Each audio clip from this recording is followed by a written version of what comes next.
Can I tell y'all, I just started recording this episode. I literally went, hello and welcome back. And I said, something's missing. It was the microphone. I didn't even have the microphone in my hand. That is an indicator of how this week has gone for me. My God. But nevertheless, welcome back to another episode of the Who Asked Me podcast. I am Zell, your host, as you already know, and I am solo this week so that I don't talk over anybody.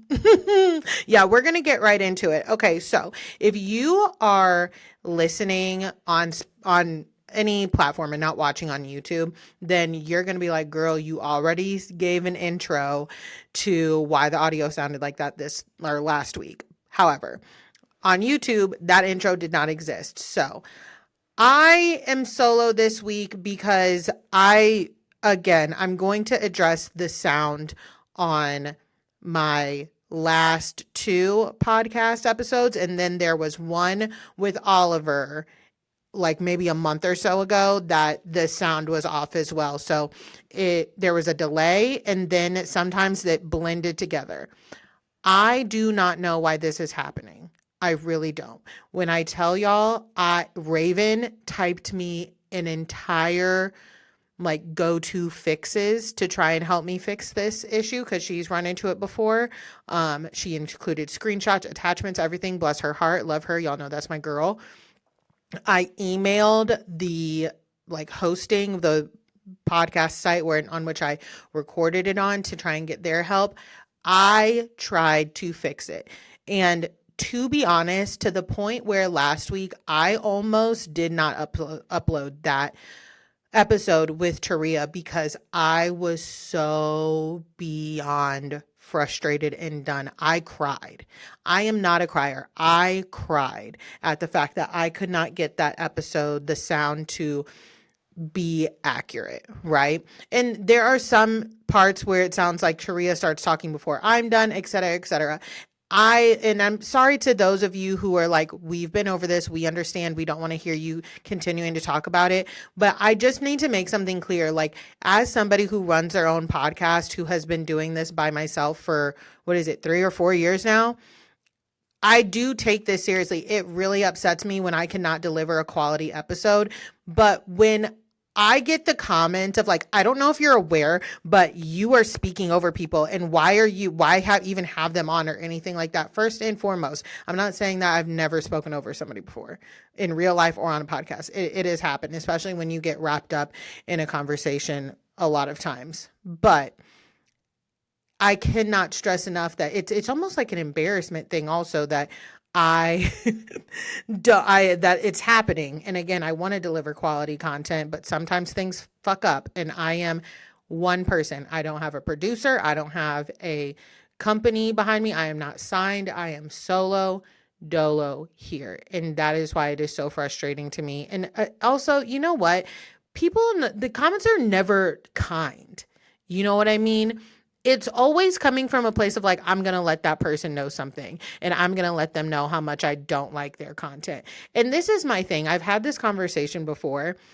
To a certain extent, content creation, podcasting, it is customer. I don't want to say customer, but it's audience facing. So yes, you want your audience to be happy. However, unlike customer service, a content creator or podcaster, they can pop back at you if they want. It doesn't matter, okay? And y'all may not know this about me, but I was the type of bartender and I'm the type of manager that I actually don't care if you don't tip me my 20%. Having you the fuck up out of my face is actually more satisfying than 20% of your bill would have ever been. Goodbye. You know what I mean? So if you're going to be rude, if you're going to go out of your way to leave a nasty comment, I don't care if you never listen to this podcast again, because in my mind, you weren't listening with good intent. So, and I'm trying to level up and do these things, but it's all a part of growing pains. And again, I cannot thank those enough that have stuck with me through the growing pains and have, had understanding and been okay, it's fine. Sometimes these things are off. I appreciate you. Sometimes we have weeks, okay? We have weeks where things are they drag us down. I was so frustrated and so just disappointed in a lot of things on how, you know, the last episode presented itself, especially because I I wanted to have that conversation and I wanted it to be, you know, something that's heard in nuance and be able to present it. And the sound being messed up was one thing, and I felt like, you know, kind of got lost in the sauce.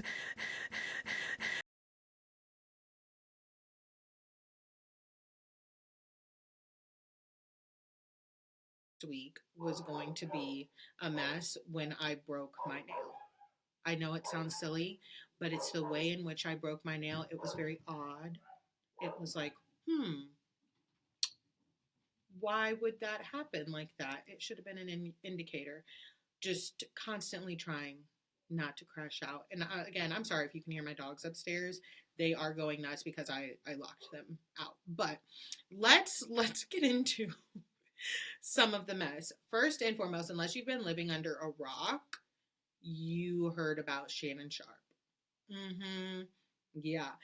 And I know some of y'all are gonna be like, Shannon Sharp? Girl, we ain't never talked about him over here, but you know what? It's pop culture. So Shannon Sharp is a sports commentator, and I've only known him as a sports commentator. I didn't know that Shannon Sharp used to play sports. And I know some of you may be like, well, Zell, why do you think he's a sports commentator if he didn't play sports? I'm like a pop culture commentator, and I'm not in pop culture. I don't know. I don't remember him. I think he played football. Whatever. It doesn't matter. He's on ESPN. He'd be saying a lot of things. He is also the host of the Club Shay Shay podcast for those of you who might be a little bit younger. So he got caught up this week or this last week because, and this is a trigger warning for assault for anybody, he was being sued for assault, right? And then it comes out that at some point, there was a consensual relationship with the person. I say at some point because people do not understand that you can have a consensual relationship with somebody and still end up assaulting them. Like, just because someone's your boyfriend, your girlfriend, your partner doesn't mean that that's automatic consent all the time. Y'all need to like learn some things and unlearn some things, because my God today. Anyways, people thought that made it a difference, but if it was not bad enough to have these allegations, the young lady is 19 years of age. If you don't know how old Shannon Sharp is, he's 57. He is 57 years old. Is he 57 or 53?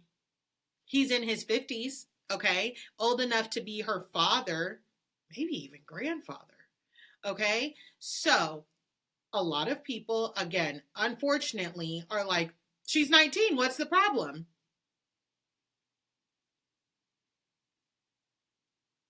What if you don't know what the problem is there? You are the problem. And I've told this story on this podcast before, but when I was 21, my boyfriend was 35. That's still not that big of an age difference as Shannon Sharp and this young lady. But I still think back to that. I'm 33 now.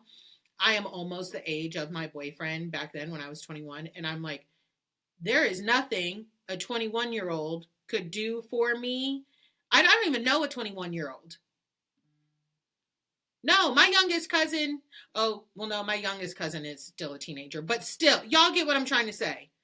Like, outside of family, I don't know a 21-year-old. Not even any of my staff members. What the actual fuck is going on?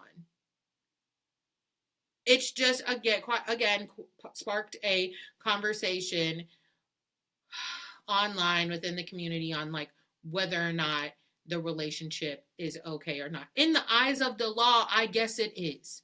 Yes, in the eyes of the law, I guess it is. But that doesn't make it right. That doesn't make it right. Please. Oh, goodness. And then, if everything were not bad enough, right? A recording was released, text messages were released, like things are bad. If that wasn't bad enough, somebody, his publicist, lawyer, somebody wrote a statement for him that he was supposed to release to his followers and fans, saying that he was taking a step back from his duties at ESPN. They sent it in a text message. Clearly should have been copied and pasted. It was not copied and pasted. It was screenshotted. He screenshotted it and then put it on his social media. I know his publicist was fed up with him that day. Up. I would have been like, what is wrong with you? For multiple reasons. What is wrong with you? Not only for this situation, but you couldn't even copy and paste this message. You screenshotted it? You screenshotted it. I was going to make a joke, but it might piss some people off. I'm going to leave it there. Screenshotting it is crazy, though. Honestly, truly. Ugh. Anyways, moving on. I ended up watching Hollywood Demons this week. And if you don't know what that is, it is a like documentary type show on Max, I believe. And it was a Housewives episode. I'm going to tell you this right now. Save your time. It was not good. I think I made a video about it on TikTok, but we'll address it here also.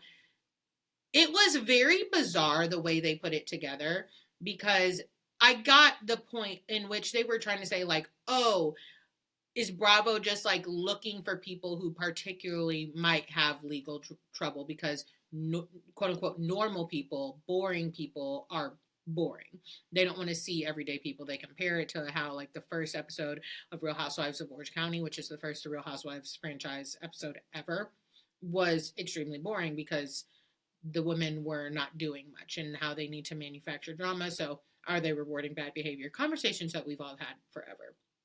But my point and the weirdest thing about it was the movement of it, right? Because they briefly touch on Erica, briefly. They talk about Jen Shaw a little bit, and then they get into Taylor Armstrong and Russell, which if you know, that is from Real Housewives of Beverly Hills, season 1 and 2. A lot of that was taken up by Taylor and Russell's, relationship and everything the aftermath of that whole case. Well, it's not actually not a case, but the aftermath of the whole fallout there.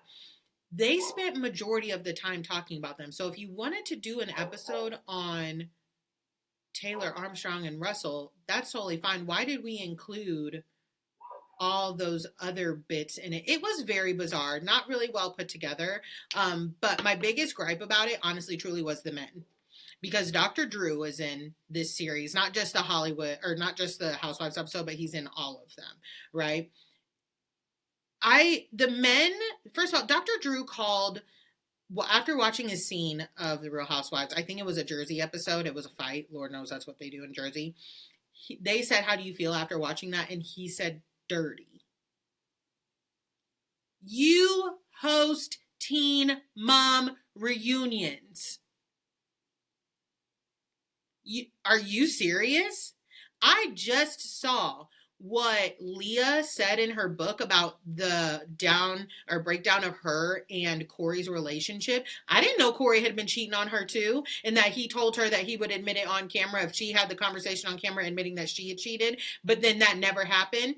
I am very convinced that changed the trajectory of Leah's life. Because what do you mean? Nevertheless, I was like, okay, Dr. Drew, you feel dirty. Right?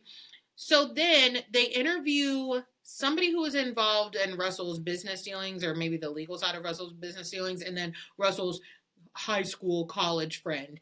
And they are shaping things like, we watch Taylor throw their daughter this just extravagant, I think it was a 6-year-old birthday party, and they're like, what 6-year-old needs that? One of them actually said out of their mouths, if it weren't for Taylor being on the show and wanting to be on the show, then Russell would have never been in the predicament that he was in, like finding out, okay, well, you know what else is scary? And it sucks that it came out like this. I don't agree with the way that it came out via Camille, right? Because that was very dangerous for Taylor. But had they never been on that show, Lord knows where Taylor would be, because of what he was doing to her. So what the fuck do you mean? That's the way you look at that? There's really no winning in this situation because it is tragic. It is really, really tragic. But I was like, wow, that's what these men are saying. And I'm sorry, Dr. Drew was like, ooh, I'm supposed to be here helping people, and I'm the professional here. And this is what y'all put together? Okay, alrighty. But after I watched the Housewives episode, the next episode was about the family from Iron Claw. It's the I keep wanting to say Van Kemp, but that's because Housewives is in the forefront of my mind. But it's, oh my God, it's going to drive me crazy. It's the wrestling family bit that the movie Iron Claw is based off of, okay? And I know the main brother's name is Kevin. So I saw Iron Claw on Christmas Day 2023. I didn't know what it was going to be about. I mean, I knew Zac Efron and Jeremy Allen White were in it, and my ex-husband wanted to see it. And I was like, yeah, sure, why not? When I say I boo-hooed like a baby at the end of that movie, because I just was not prepared. I like to go into movies knowing what to expect. Like, I really want to see Sinners, but I was not... I'm prepared for Sinners. I asked, like, how scary is this? I was not prepared for that movie to be that damn sad. And I was just so heartbreaking. How much can one family take, right? But I learned in the Hollywood Demons episode about their family that they never okayed A24. A24 is the studio that made Iron Claw to make that movie. And I said, why do these studios and these production companies continue to go forward with biopics about real life people, and not get the families okay? Because the main brother, Kevin, said that he learned that the movie was being made. Actually, every family member that was in this documentary said that they learned that the movie was being made, and they kind of had no choice but to like go along with it. And I can totally understand where there are kind of sour feelings about it, because they completely erased one brother. The movie showed 4 brothers. There were 6. No, okay. Technically, one of the brothers passed away super young, like as a child, 7-year-old. So technically, altogether, there were 6 brothers. And then the movie showed 4, and then 5 were like made it to like the wrestling of it all. I have to look up their name because it's the Van something. Oh my goodness, I'm going to lose it. What is it? It's the Iron Claw. Hold on, I'm going to keep talking because that's what I do best. Iron Claw movie. It is the Von Erich. Oh my God, that was... I kept wanting to say, I was, again, going Van Kemp and then Von Trapp. And Von Trapp is Sound of Music. But yes, the Von Erichs. I don't understand why these companies make these movies and they don't have the families okay. First of all, don't you want to get the facts right? And I understand the art of storytelling, and sometimes you change some things because you can't quite put all that in there. But the other thing that was really, I was like, I can understand how this would feel for this man, is the movie made it seem like Carrie Von Erich lost his leg in a motorcycle accident, and that's not what happened. He did get into a motorcycle accident. He hurt his foot, like he really tore up his foot in the motorcycle accident, but then he slipped and broke his foot that was already really damaged. And then the best thing for it was for part of it to be amputated. But then they took off his whole damn leg. I mean, the story is already dramatic. You get what I'm saying? It's already dramatic as hell and tragic as hell. Why do even more? I don't know. I didn't like that for them.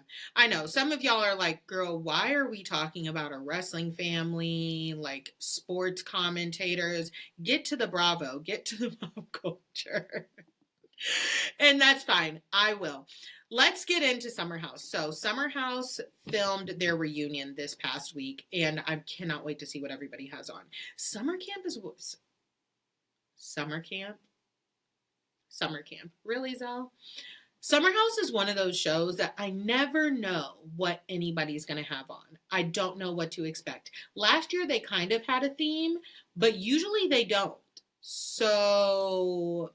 very interested to see what that is. And then people were all up in arms about the seating chart and everything, but listen here. Besides Housewives, the Summer House seating chart, like who's sitting by Andy, that doesn't matter. We know Kyle and Amanda are always going to sit next to each other. And honestly, it would be weird if Kyle and Amanda were sitting at the end of the couch. You know? So that's fine. I don't read too much into it. But Jesse, I just saw a quote from Jesse about how he sees of how he treated Lexi, and pretty much he takes no accountability, right? He says something to the effect that he says like a lot, but then he says pretty much Jesse has dated big names, and if you're trying to court a girl who's used to being courted by the likes of Drake, and yes, he says Drake, you're not going to, play it cool. You're going to play it the way you think Drake would play it. And I'm like, I don't know how Drake would play it, right? I don't want to know, but I do think that you should be yourself. And did Lexi date Drake? I'm still confused, and I'm glad I'm not the only one because I did post this on Instagram, and people were like, wait, did she date Drake? I said, and they never said that in the show. I don't personally keep up with Lexi, but I feel like if it was Drake, they would have said Drake. They said, I remember Brooklyn Beckham. And I remember one other person, but it's not a person I'm super familiar with. So, okay. You know what I mean? I will also say my thing about him is a lot of this stuff is not necessary. I'm tired of Jesse. I'll be very honest. I don't think that what he's doing and how he's behaving is necessary for the where they're at in their relationship. He is old enough to know better, is what I'm saying. And I think that him and West and a lot of those guys get away with like things saying like, "Oh, guys just are dudes. What's up, bro? What's up, Schwartz dog, ham bone? Shut up and grow up." The way Lexi, I will say, she got him together a little bit. The way he responds to her is just so unnecessary. I think the way they respond to each other is because we don't need to do this. We really don't. We barely know each other. It's okay. We are in a share house. We're on a show. Both of us will find somebody else to date.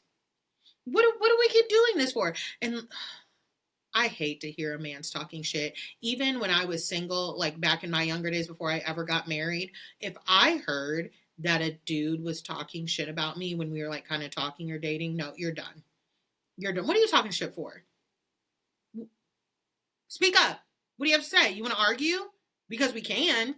What are you running around here talking shit to not to your friends, right? Everybody talks shit to your friends. Fuck you running around here playing in people's face, entertaining them under the guise of talking shit about me. I can entertain people with my own shit, okay? I spill my own tea most of the time. I love to entertain people. You don't need to do it. Get the fuck out of here. Let's move on to the Valley. So, we saw the episode this week that is it. We saw it all. It's all out there on the table, and now we said it in the words of Camille, right? We finally said out loud on the show, Jax does drugs, okay? And I will be honest with you, and I'm glad that this has been the overall, I think, feedback that I've seen. I don't feel bad for Jax. I understand that Jax is an addict. I understand that Jax has issues, but at the core, Jax is still a terrible person. I cannot believe that they put him back on that show, and this is what played out. And the main reason I can't believe they put him back on the show is not because of the drugs. It's because this man sits there and it admits to violence and literally says, what guy wouldn't have that reaction? What guy wouldn't be, blowing up and blowing things out of proportion? When Kristen shows up to the house and he's like, "Oh, have a seat. Don't sit in that chair. Yeah, that's the chair." You need to be embarrassed. If I ever had an outburst like that, I wouldn't even want that chair in the home. I wouldn't want anything there that reminded me of my lowest point. The fact that I scared my partner while my child was in the other room. And Kristen hit the nail on the head. Why is this not rock bottom for you? Why is this not rock bottom? He just keeps searching for, an ally or somebody to be like, yeah, bro, like who wouldn't have that type of reaction? He's not saying who wouldn't be upset, right?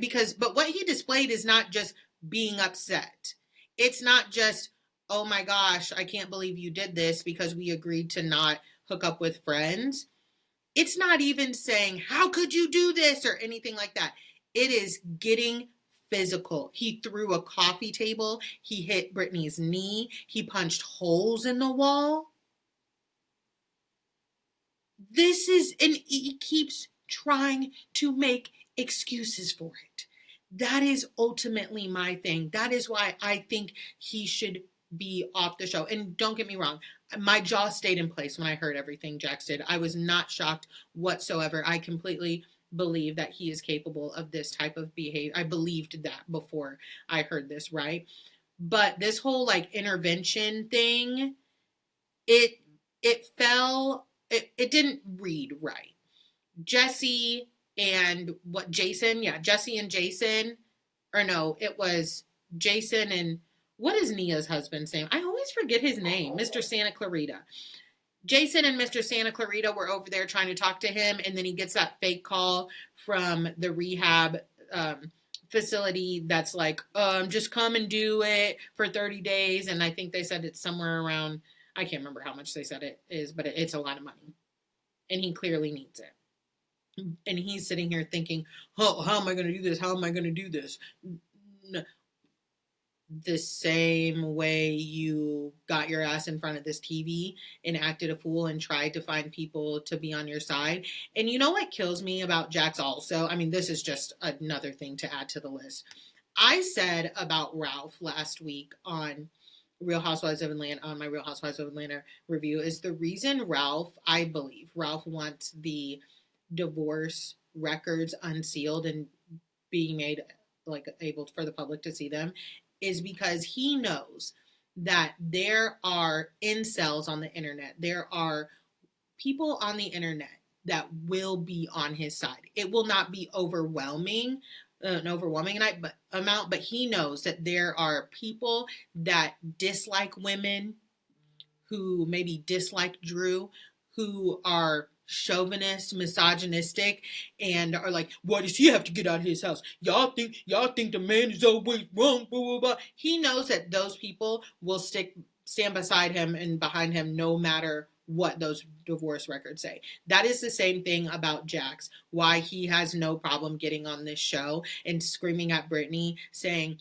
you hooked up with somebody that's my friend, is because there are misogynistic, disgusting men that really do see a woman hooking up with another man that he knows as the ultimate betrayal.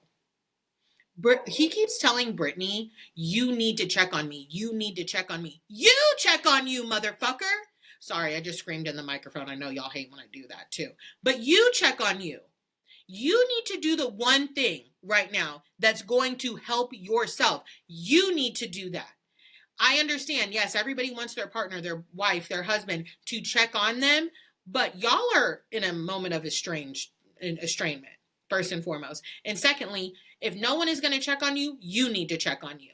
But no, it's not enough. And that's his way of continuing to try and make it seem like, do you see? Not only is she not checking on me, she's hooking up with somebody I know. And there's going to be some dumbass out there that's going to be like, bro, that's fucking terrible. How could she do that, bro? Oh my God. And that's enough for those types of people. That's enough. I would be utterly embarrassed by the behavior. And Jax is going on tour.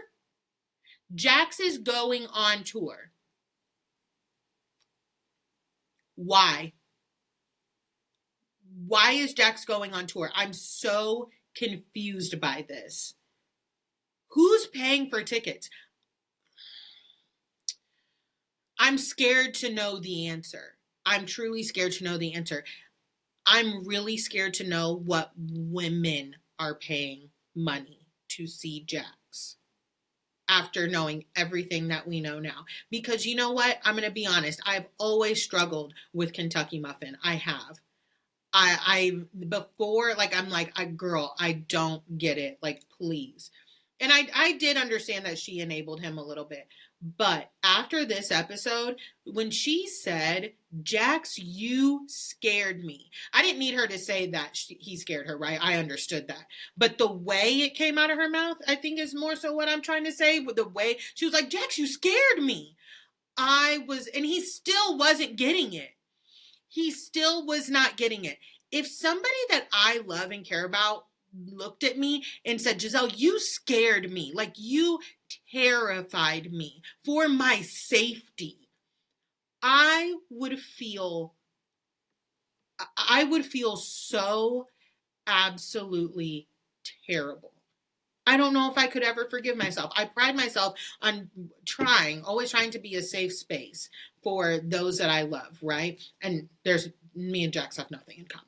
Okay, let's just make that clear. But my heart broke for her when she said that. And you know what? Also, what pissed me off, Janet's husband, Jason, when he came, I get it. He's the even-keeled one. He's chilled. Ugh. You go tell that motherfucker that he needs to calm the fuck down. I want to see one of these men cuss Jax out. And I know, 2 wrongs don't make a right. But as a video I saw on TikTok said, I'm not trying to make a right here. We need to make a motherfucking point. It's about a point. So it's frustrating, and I know it's not going to get better. I know it's not. We know that he didn't stay the entire time. And I also have to wonder, I remember Brittany has a brother. I don't remember too much about her dad or what happened there, but I know she has a brother. What do you mean you're not on the way from Kentucky to go let Jax know a few things? My uncle's not even you know what? I'm going to tell a brief story.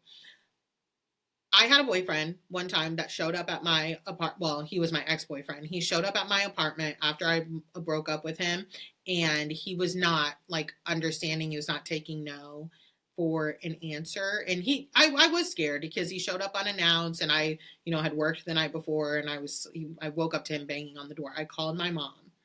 And my dad was still in my life at the time, but my parents were broken up.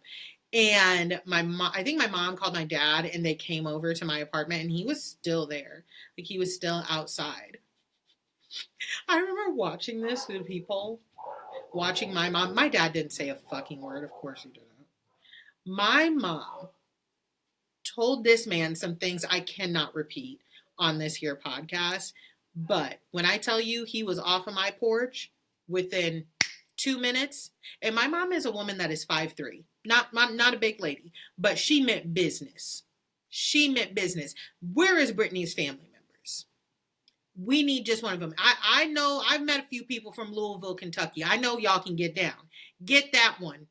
Get that one and get them to LAX stat, because it's time. Okay. And poor Cruz, that is what breaks my heart also the most. Poor Cruz. Not only the fact that they have to deal with this, but he is going to grow up and be able to see this on television. It breaks my heart for him. It really, really does. Let's go into Kristen. So Kristen, we are having a Kristen renaissance, right? There's no denying that. And y'all know, if you've listened to me on this podcast, I've always had complicated feelings about Kristen. It's just, we know about the whole faith of it all. I hate it. Okay. Do I think that Kristen has grown? Yes, I really do. But as a Black woman, that's always going to stick with me. Okay. Another creator put it in the best way possible on what my other thing with Kristen is. It's the way Kristen tells the truth, right? Kristen has often been vindicated. Often. But it's the way in which she goes about telling the truth that is very jarring. It's like, okay, it makes great TV. It absolutely does. But I can only imagine dealing with that in real life. It's like, okay. Especially because there was not really, she was claiming to be Michelle's friend last year, and there was not really a reason for her to put Michelle on blast like that. And I don't necessarily like Michelle. There's nothing about Michelle's personality that I have seen on this show. I want to be very clear that I have seen, because I don't know Michelle. that makes me like liken to her, that makes me want to be like, oh my God, I really like Michelle. I'm so interested in her. I can't stand the Jesse of it all. And I cannot stand that Michelle did cheat on Jesse, right? And therefore everybody is like, see, she's terrible. Jesse is the one we got to stand behind, blah, blah. Jesse also fucking sucks. If we would just listen to the words that come out of Jesse's mouth, he also sucks. But I need to double back this to Kristen and finish that thought. The way in which Kristen sees telling the truth, it's like, it's the delivery. And Lord knows I can relate. I had to work on my delivery often in my life. It's ever changing, always trying to work on it, right? But it is the delivery of it all that kills me about Kristen. Again, when she gets that vindication, she gets the vindication because she is right. But then we don't really work on the delivery much, if that makes sense. Now, back to Jesse and Michelle. If we just listen to the words that are coming out of Jesse's mouth, we see that he's full of shit too. And again, this is not for the people that are like, well, I think they both suck. Okay, it doesn't apply to you. Because I had that a lot this past week when I made my points about Jesse online. People were like, well, they just both suck. Okay, if you think they both suck, then I'm not talking about you. I'm talking about the people that are absolutely... I saw one post where somebody was like, Jesse Lally is the type of Bravo man that you absolutely rally behind. What type of rally? Because it sounds like a scary one to me. Sounds like one that would have taken place on like January 6th, maybe. Jesse Lally is a man that you want to rally behind. I also would argue that if Jesse wasn't conventionally attractive, you wouldn't feel that way. Because not only from the weekend before, he says that he admits to picking a fight with Michelle about Isabella's school because he just wanted to get under her skin. I think that is low for so many reasons, but it's mainly because it's about Isabella. If you want to pick a fight with her about, the house, pick a fight with her about whatever else because you're hurt, right? Because she broke up your marriage, fine. I'm going to give you that. But you are taking the one thing that is very serious, your daughter's school, and it's not to be dangled. You're talking about moving your daughter to Malibu when you've been dating somebody for 2 minutes who lives in Malibu. I'm not even a mother. That would put me on high alert. That would absolutely put me on high alert. You have lost your mind. You're making a rash decision. I understand that Michelle is dating somebody now. She is not talking about moving to a different school district, different part of the state, and taking Isabella and going there. That's not what she's doing. I don't think that the things that Jesse is using to poke at Michelle are things that he should be using, right? And then same thing, there was a comment when they were sat down and were talking about custody and anything like that. Jesse said, have Michelle tell it. I am a father that goes out when I have Isabella, and I'm, not a good dad, blah, blah, blah.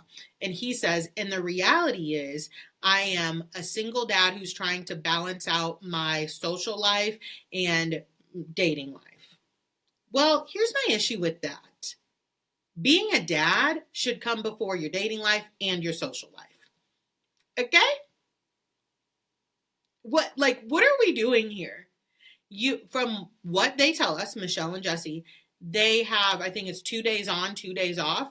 So your social arrangements should go around the 2 days that you do not have your daughter, unless you have a nanny. But again, I'm not a parent. I would feel a type of way if you get on your 2 days with her, she's always with a nanny. Yes, I'm going to feel a type of way about that because I'll just keep her. I will just keep her. You know what I mean? Or we'll work out something else. I don't think that that's unrealistic. Speaking of the nanny, I don't know why Michelle is not allowing Jesse to use the nanny. I did not have nannies growing up. I cannot see me being in a space to ever have a nanny. Like, not saying because I wouldn't have one. I absolutely would if I could. I just don't ever see me being like rich enough to pay a full-time nanny, because those nannies deserve to be paid right along with teachers, right? I don't know why she doesn't want to give Jesse access to the nannies. I will say, I would think, I'm not a parent, I would think you would want your to share a nanny, so your daughter only had one nanny and not like two or three. But I don't know how nannying is. Okay, I babysat for a little bit growing up. I don't know how nannying is. Maybe they can't share. Maybe the nannies don't want to. But I know Michelle was like, I found this nanny. And maybe the schedules, maybe that nanny's schedule is opposing from Jesse's, right? We didn't get any context. So I'm not going to pass judgment there. But for Jesse to say, when Michelle asks who is the nanny, and he says it's none of your business, again, you are out of your mind. I don't know why she doesn't want to let you use the nannies, but that doesn't mean that she cannot know who the nanny is, because Jesse knows who the nannies are, because Jesse already said, like, I wanted to use those nannies.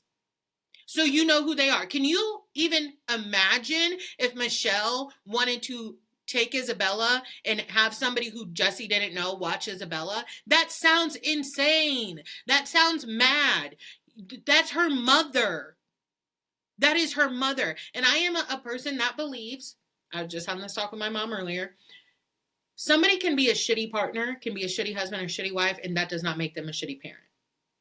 Those two things are not mutually exclusive. Okay? So I get it. Michelle broke up the marriage. She cheated. That was not a good thing to do. Bad wife thing to do. Do I think Michelle is a good wife? She obviously wasn't to Jesse. But I'm so glad I brought that up, because then Jesse says the comment, sure, I was a shit husband, but I didn't hurt her. And look, somebody already trying to explain to me, he means he didn't cheat on her. Yeah, I get that. But sometimes people treat you so badly, you almost wish they would just cheat on you. Like, why don't you just cheat on me? Because this is hell. And again, I will tell you this. When I was getting, like, processing my, like, how I felt in my marriage, I kept telling myself, I was like, well, he's not cheating. Well, he's not cheating. He's not cheating. Cheating ain't the only reason to break up, and cheating doesn't automatically mean that you're a good partner. He just admitted that he was shit husband. Having a partner that's shitty and admits that they're shitty is hurtful. It fucking sucks. Okay? Ugh, that's enough of the valley. It's getting a lot. It's getting really heavy. Okay? But again, I'm going to stand behind Michelle, because it just proves that women have to be damn near perfect. One wrong thing a woman does, y'all are going to be like, I'm rallying behind this man. Of course you are. Of course you are. We can't wait to infantilize the men. What's next on my list? I remember what I wanted to talk about. And this may, upset a couple people. I don't care. Real Housewives of Atlanta. So there's always a conversation surrounding Real Housewives of Atlanta since, I want to say, the past 5 years this has been happening, that Atlanta isn't good anymore. Okay? Last season wasn't good. It was not good. This season, I am enjoying. Everybody's entitled to their own opinion, okay? I think my issue is that it feels like to me that Black folks are always stuck in a state of nostalgia.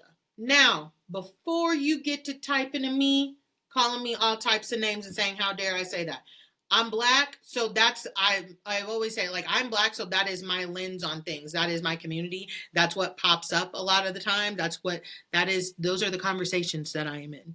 It feels like we are always stuck in a state of nostalgia. Oh, they don't make it like this anymore. They don't make music like this anymore. This and this was better back in the day, da-da-da-da.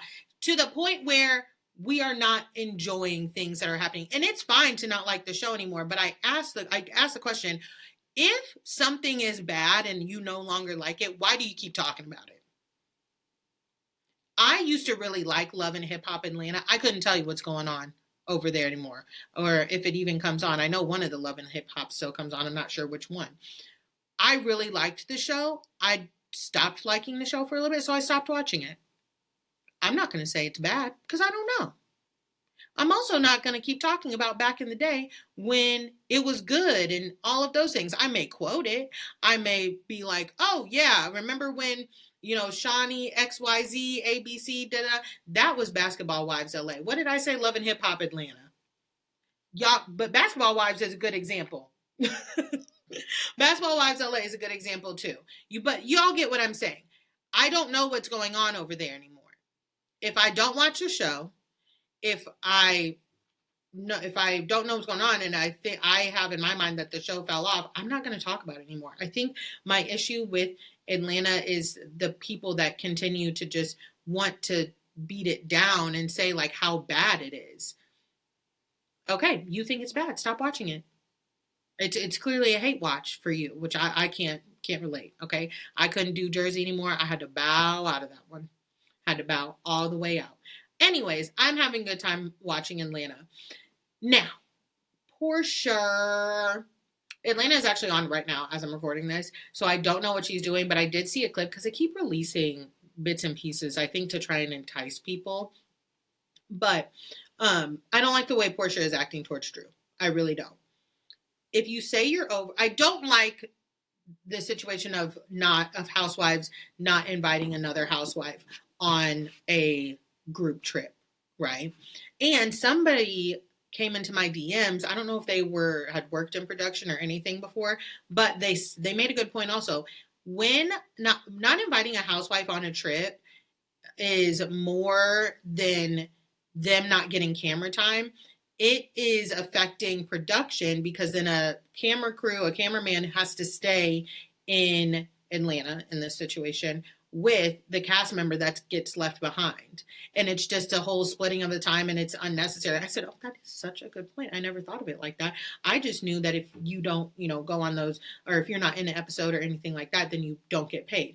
I see that as somebody messing with somebody's money, and we can beef all we want to, but messing with other people's money, that's not a part of a housewife's job.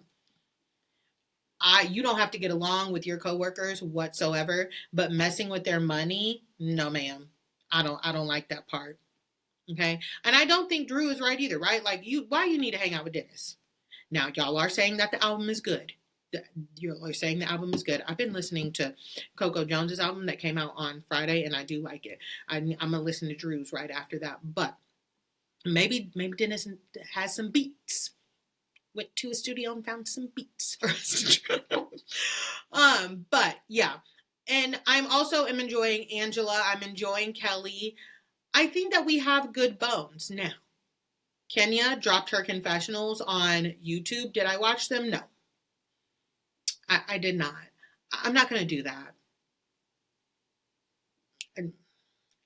I don't agree with the way Bravo handled it. She did say that she was invited and then uninvited to the reunion. Why? I don't know. That's not smart either on Bravo's end, but I'm not going to watch the confessions. Because at the end of the day, for me, I don't deny that Brit's a problem. Brit is a problem. Brit is on my last living nerve. Let this be the last season we ever see her. But at the end of the day, what Kenya did was wrong, as the day is long. And if I am really terrified for my life, if somebody has made me fear for my safety, the last thing I will be doing is showing intimate photos of them. It doesn't make sense. And I know the Kenya stans are going to be like, she apologized. She said she shouldn't have done that. Correct. But why do we keep making a point? Like, I'm confused. If you understand that you shouldn't have done that, but then you keep saying, I was scared for my life. I was scared for my life. What did being scared for your life have to do with showing explicit photos? I don't want to talk about the photos anymore. If Kenya's not going to be here, if I don't get to see her and Brit duke it out, and production duke it out, I don't want to talk about it anymore. Let it be gone. Let it be gone. Because enough. Okay? Now, we did get a Secret Lives of Mormon Wives trailer. I have to give Hulu their tins on that one. They not only did they make a good show, the turnaround time for season 2, immaculate. They had to have signed on or greenlit season 2 like the first day that show premiered, because usually I feel like it takes a little bit longer. I don't know. I don't care. I'm not in production. I'm happy it'll be here in like 2-ish weeks. But the streets are saying, and by streets I mean Twitter. No, not Twitter. TikTok. I got my T's mixed up. TikTok is saying that apparently Jessie and her husband might be breaking up. I don't know too much about that. There didn't seem to be like a lot of merit behind it, except for people being like, she's not wearing her wedding ring. But I did see that they're at Stagecoach this weekend together.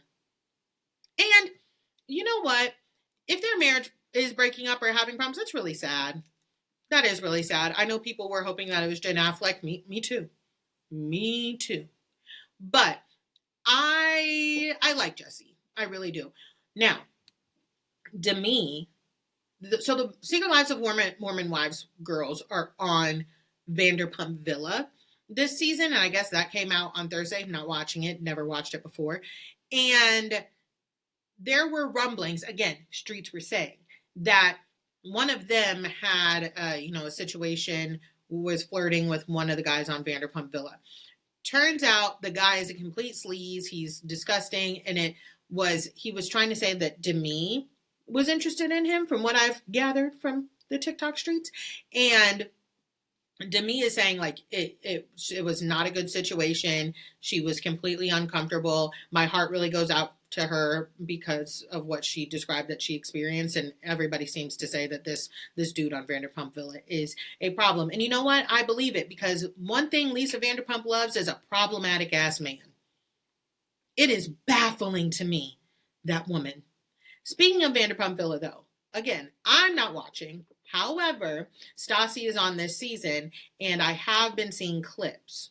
I love a clip. And they're saying, oh, Stassi's Dark Passenger is back. And if you watched Vanderpump Rules, the Dark Passenger was Stassi's drunk alter ego, where she just gets like pissed. Let me tell you something from those clips that I saw. That is not the Dark Passenger. I don't know what y'all remember of the Dark Passenger from Stassi. That is not it. It's fake. And let me tell you this right here too. I don't believe anything, because I did see the whole clip of Stassi getting onto Beau about not having her name tattooed on him. I think he had an S on his ring finger, and it's faded because finger tattoos fade often. But he's got his sister's name tattooed on him. So Stassi was making a whole big sting to it. Then she was talking about it with, I think, her friend and her sister or something like that. And she was saying things that all sounded very Stassi. But I have watched Stassi Schroeder on TV for so long. I know when the Dark Passenger is present. That was not the Dark Passenger. Could Stassi have changed since she's had kids and been off television? Absolutely. But I know that's not the Dark Passenger. I feel very certain about this. Okay? She is doing her job in providing entertainment for TV, because another thing that I know, even though I don't care for Stassi, same reasons I don't care for Kristen, Stassi loves Beau. I don't think Stassi would, and I think Beau does not play that, okay? I don't think Stassi would do anything to disrespect her marriage or disrespect Beau like that. I can absolutely believe Beau and Stassi playing it up for cameras and being like, this is what I'm okay with. He knows his wife, right? I don't think that any of that was real. I think it was all for entertainment, and Stassi giving the girls, something, a little taste of the past, and giving people what she thinks they want. But I'm not buying it, okay? Because Stassi may have matured, but the Dark Passenger does not mature. Now, that is going to be it for this episode. I think that's everything I had on my chest. Thank you so much for coming back and listening. And, let me know in the comments on Spotify, or if you're watching this on YouTube, let me know in the comments any of your thoughts on any of the topics we talked about. I will be back next week with a guest, and I will see you then. Bye.